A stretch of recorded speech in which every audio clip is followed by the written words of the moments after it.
Почитувани, пред повеќе од половина година сведо само укажуваше дека се случуваат невообичаени активности кои ќе ги насочат парите кон буџетот на државата за да може да се финансира трошењето на владата. На две пресконференции ќе ви го презентираме она што го нарековме операција крпење на скинатиот буџет. Денес ќе ви ги презентираме податоците од она што го направи гувернерот на Народна банка. Се сеќавате дека во април годинава гувернерот направи измени кај монетарните инструменти, го ограничи и намали износот на благајнички записи, што банките можат да го купат, и со тоа ја олабави монетарната политика. Тогаш го запрашавме гувернерот зошто ја прави измената, кога се гледа дека цените ќе одат нагоре и кога банките, заради ризиците, нема да го зголемат кредитирањето. Значи, потезот беше во рамки на овластувањата на гувернерот, но беше крајно контроверзен, бидејќи постоеа очигледни причини заради кои не требаше да се прави. Ќе оставиме настрана тогашната непримерна реакција на гувернерот во однос на нашите укажувања и ќе ви покажеме дека 7 месеци подоцна податоците го потврдија она што тогаш го кажуваше СДСМ. Прво, цените на вистина се зголемија. Просечната годишна стапка на пораст на трошоците на животот од тогашните 2,5% се зголеми на 3,1%, а сега веќе и самата Народна банка предвидува дека до крајот на годината уште повеќе ќе се зголеми и ќе достигне 3,4%.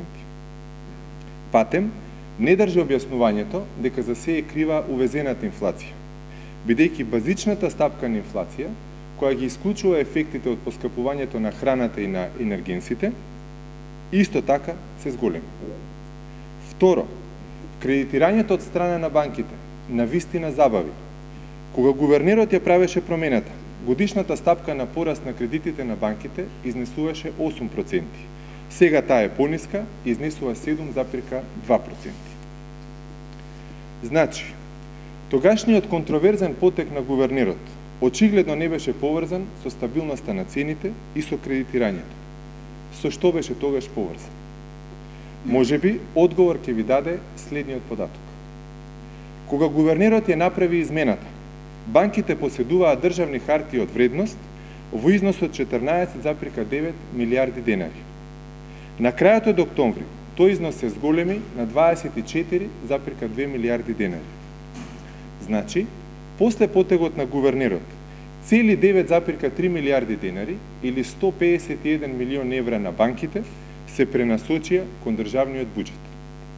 Логично, кога гувернерот им го ограничи на банките купувањето благајнички записи на Народна банка, на банките им останаа пари и при големи ризици за кредитирање, банките се свртеа кон државни хартии од вредност, со што парите завршија во буџетот на државата. Последиците од потегот на гувернерот се јасни.